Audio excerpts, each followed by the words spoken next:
வணக்கம் நேர்களே, நான் உங்கள் ஆஸ்ட்ரோ பூர்ணா. இன்றைக்கி நாம் பார்க்கக்கூடிய சிறப்பு பதிவு குரு பயிற்சி 2026. இந்த 2026 குரு பயிற்சி வருகின்ற ஜூன் மாதம் 2ஆம் தேதி குரு பகவான் மிதுன ராசியிலிருந்து கடக ராசிக்கு உச்சம் பெற போகிறார். காலபுருஷனுக்கு 4ஆம் இடமான அந்த நீர் ராசியில் உச்சம் பெற போகிறார். இந்த பயிற்சியினால் ஒவ்வொரு ராசி நண்பர்களுக்கும் உண்டான பலன்களை பற்றி பார்த்துட்டு வந்துட்டுருக்குறோம். அதனுடைய வரிசையில் இன்றைக்கி நாம் பார்க்கக்கூடிய ராசி என்பர்கள் மீன ராசி என்பர்கள். மீன ராசி என்பர்களுக்கு உங்களுடைய 5ஆம் இடத்துல குரு பகவான் பயிற்சி ஆகிறார். இந்த 5ஆம் இடத்துல பயிற்சி ஆகக்கூடிய இந்த குரு பகவானினுடைய தன்மை அப்படின்னு பார்த்தீங்கன்னா கிட்டத்தட்ட 1 வருடங்களுக்கு 2027 ஜூன் மாதம் 25ஆம் தேதி வரை அந்த குரு பகவான் உச்ச நிலையில் இருக்கிறாரு. இதற்கு இடையில் பார்த்தீங்கன்னா குரு பகவான் அதிசாரம் அடைவார், வக்ரம் அடைவார், இயல்பு நிலையும் அடைவார். இந்த மாதிரியான சில மாற்றங்களும் இருக்குது. இதை பொறுத்து தான் இதனுடைய பலன்கள் மாறுபடும். இந்த மீன ராசி என்பவர்களுக்கு பொதுவான பலன்களில் என்னென்ன மாதிரியான சில விஷயங்களில் உங்களுக்கு மாற்றம் வரப்போகுது அப்படின்றத நம்ம இந்த பதிவில் தெளிவாக பார்க்க போகிறோம். இந்த சேனலை முதன்முறையாக பார்க்குறீங்க அப்படின்னா சப்ஸ்கிரைப் பண்ணிக்கோங்க, பெல் பட்டனில் ஆல் ஆப்ஷன் சூஸ் பண்ணிக்கோங்க. மீன ராசி என்பவர்கள் காலபுருஷனுக்கு 12ஆம் இடமான விரயஸ்தானம், அயன சைனஸ்தானம்னு சொல்லலாம். மீன ராசி என்பவர்கள் ரொம்ப பெரிய அளவுக்கு மெனக்கெடாமல் சில விஷயங்களை அவர்களுக்கு சாதகமாக அமைத்து கொள்ளக்கூடிய ஒரு திறமை அப்படின்றது இந்த மீன ராசி என்பவர்களுக்கு இருக்குது. நோகாமல் சில விஷயங்களை செய்யணும் அப்படின்னு நினைப்பாங்க. அதே இடத்துல அதை செய்யறதுக்கும் தயங்க மாட்டாங்க. செலவானாலும் பரவாயில்ல, நம்ம நல்ல நிலைமையில் இருக்கணும் அப்படின்ற மாதிரியான சில அந்தஸ்தை நோக்கி பயணிப்பவர்கள் இந்த மீன ராசி என்பவர்கள்.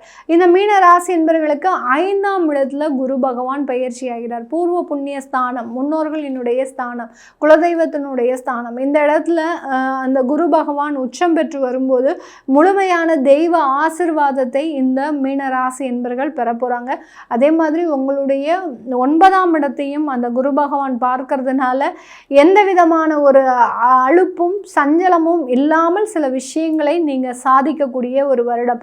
ஜென்ம சனி ஒரு பக்கம் இருக்கும் மேடம், அதனால் ஏதாவது பாதிப்பு வருமானா இந்தந்த மாதிரியான தொழில் ரீதியான சில முயற்சிகள் செய்யலான் இருக்கிறேன், அது எல்லாமே எப்படி இருக்கும்? 100% சாதகமாக இருக்கும்.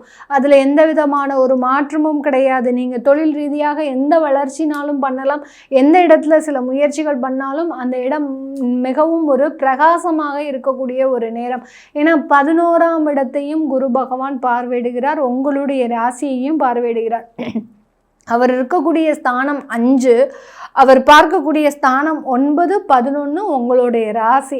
முக்கியமான ஒரு 3 இடங்களையும் பார்க்கறதுனால ஏகமான ஒரு வளர்ச்சி அப்படின்றது கண்டிப்பாக இருக்கும் இந்த மீன ராசி என்பவர்களுக்கு. உங்களுடைய குழந்தைகளினுடைய வாழ்க்கையில் முக்கியமான ஒரு திருப்பங்களை பெறுவதற்குண்டான ஒரு நேரம். மீனராசி என்பவர்கள் அவங்களுடைய குழந்தைகளை நல்லா படிக்க வைக்கணும்னு நினச்சிங்கன்னா 100% படிக்க வைக்க போகிறீங்க. அவங்களுடைய திருமண வாழ்க்கையை நல்லா அமைச்சுக்கணும்னு நினச்சிங்கன்னா அதை 100% பண்ண போகிறீங்க. அவங்களுடைய உயர்கல்வியை நல்லா படிக்க வைக்கணும் அப்படின்னு நினச்சிங்கன்னா கண்டிப்பாக உயர்கல்வி வெளிநாட்டில் போய் படிக்க வைக்கிறதுக்கு உண்டான ஒரு தருணம் இருக்க போகுது. அதற்குண்டான பொருளாதார வளர்ச்சிகள் எல்லாமே உங்ககிட்ட இருந்தால் தானே அந்த குழந்தைகள் நல்லா இருக்கும். அந்த மாதிரியாக அருமையான ஒரு பொருளாதார வளர்ச்சியோடு இந்த மீனராசி என்பவர்கள் மிக அற்புதமாக வாழ்ந்திடக்கூடிய ஒரு நேரமாக தான் இந்த ஒரு வருடம் இருக்க போகுது. 7.5 சனியினுடைய தாக்கம்லாம் பார்த்திங்கன்னா இந்த குரு பகவானுக்கு உண்டான அடுத்தபட்சம் தான், 2வது கட்டம் தான் 7.5 சனியினுடைய தாக்கம்லாம் இந்த மீன ராசி என்பவர்களுக்கு. ஏன்னா குரு பகவான் இந்த ராசி என்பவர்களினுடைய ராசி அதிபதி. அதாவது தன்னுடைய சொந்த வீட்டுக்கு செய்யாமல் வேறு எந்த வீட்டுக்கு செய்ய போகிறார் இந்த குரு பகவான்.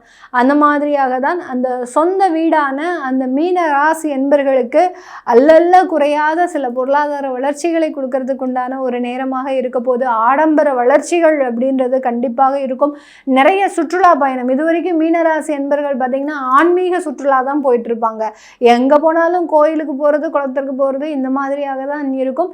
இப்போ பார்த்திங்கன்னா ரொம்ப ஒரு ஆடம்பரமான ஒரு சுற்றுலா பயணம், ஒரு கோவா போகிறது, சிங்கப்பூர் போகிறது, மலேசியா போகிறது, பார்க்காத இடங்கள் எல்லாத்தையும் பார்த்து தீர்த்தணும் அப்படின்ற ஒரு ஆசை இருக்கக்கூடிய ஒரு நேரமாக தான் இந்த மீன ராசி என்பவர்களுக்கு இருக்க போகுது. வேலை இழப்புகளில் எப்படி இருக்கும்? வேலை பாதிப்புகள் ஏதாவது வருமா? 1% கூட வராது. யாருக்குமே வேலை பாதிப்புன்றது வராது. இருக்கக்கூடிய வேலையில் நல்ல முன்னேற்றமும் நிறைய ஒரு வருமான வளர்ச்சியும் இருக்குமே தவிர எந்த விதமான குறைந்தபட்ச ஒரு அமைப்புகளும் இந்த மீன ராசி என்பவர்களுக்கு கிடையாது. கணவன் மனைவி அப்படின்ற ஒரு விஷயங்களில் நிறைய ஒரு மோதல்கள் இருக்குது. அதாவது கணவன் மனைவி பேச்சை கேட்காததும் மனைவி கணவன் பேச்சை கேட்காததும், இவங்களுக்கு இடையில இவர்களினுடைய பெற்றோர்கள் உள்ள நுழையிறதும், அதனால இவர்களினுடைய வாழ்க்கை பாதிக்கப்படுறதும், இந்த மாதிரியான கால சூழ்நிலைகள்லாம் கடந்த காலத்தில் இருந்திருக்கும். இப்போ இந்த காலகட்டம் இந்த மீன ராசி என்பர்களுக்கு யார் உள்ள நுழைஞ்சாலும் இவர்களினுடைய அந்யோனத்தை பிரிக்கவே முடியாது, இவர்களினுடைய பாசத்தை பிரிக்கவே முடியாது. அந்த அளவுக்கு கணவன் மனைவி 2 பேரும் ரொம்ப ஸ்ட்ராங்காக இருப்பாங்க. யார் வேணாலும் பாருங்க, எங்களை யாருனாலும் பிரிக்க முடியாது அப்படின்ற அளவுக்கு ரொம்ப ஒரு என்ன சொல்றது, அன்போடையும் பாசத்தோடையும் இருக்கக்கூடிய ஒரு நேரமாக தான் இந்த குரு உச்சம் அப்படின்றது இருக்கும். 5ஆம் இடம்ன்றது காதல் வாழ்க்கை, அடுத்து அன்பு பாசம், இது எல்லாமே தன்னுடைய அன்பை வெளிப்படுத்துவதற்குண்டான ஒரு தருணம் தான் 5ஆம் இடம். அதனால இந்த 5ஆம் இடம் வலுப்பெற்று உச்சமாக இருக்கிறதுனால இந்த பாச பிணைப்புகள் அப்படின்றது பிரிக்க முடியாத ஒரு காட்சிகளாக மாறக்கூடிய ஒரு நேரம். காதல் வாழ்க்கையெல்லாம் புதிதாக உருவாகுவதற்குண்டான ஒரு நேரம். அதாவது சின்ன சின்ன ப்ரப்போசல்ஸ் கூட உங்களுக்கு திருமணமாக மாறுவதற்குண்டான ஒரு நேரமாக தான் இந்த மீன ராசி என்பர்களுக்கு இருக்க போகுது. இந்த மீன ராசியில் இருக்கக்கூடிய நட்சத்திர அன்பர்கள் பூரட்டாதி நட்சத்திர அன்பர்கள் தொழில ஏகபோக வளர்ச்சி அப்படின்றது இருக்கும். அதாவது தொட்டதெல்லாம் தொடங்கக்கூடிய ஒரு நேரம். அதாவது தொட்ட இடத்துல எல்லாம் என்னென்ன தொழில் செய்ய முடியுமோ எல்லா தொழிலையும் செய்து சாதிக்கக்கூடிய ஒரு நேரமாக தான் இந்த பூரட்டாதி நட்சத்திர அன்பர்களுக்கு இருக்க போது. உத்திரட்டாதி நட்சத்திர அன்பர்கள் இவர்கள் செய்த முன்னோர்களினுடைய ஆசிர்வாதத்தினால, அதாவது முன்னோர்களினுடைய சாபம் இருக்கும்னு கேள்விப்பட்டிருப்போம், ஆனால் முன்னோர்களினுடைய ஆசிர்வாதம் அப்படின்றது இந்த உத்திரட்டாதி நட்சத்திர அன்பர்களுக்கு இருக்க போது.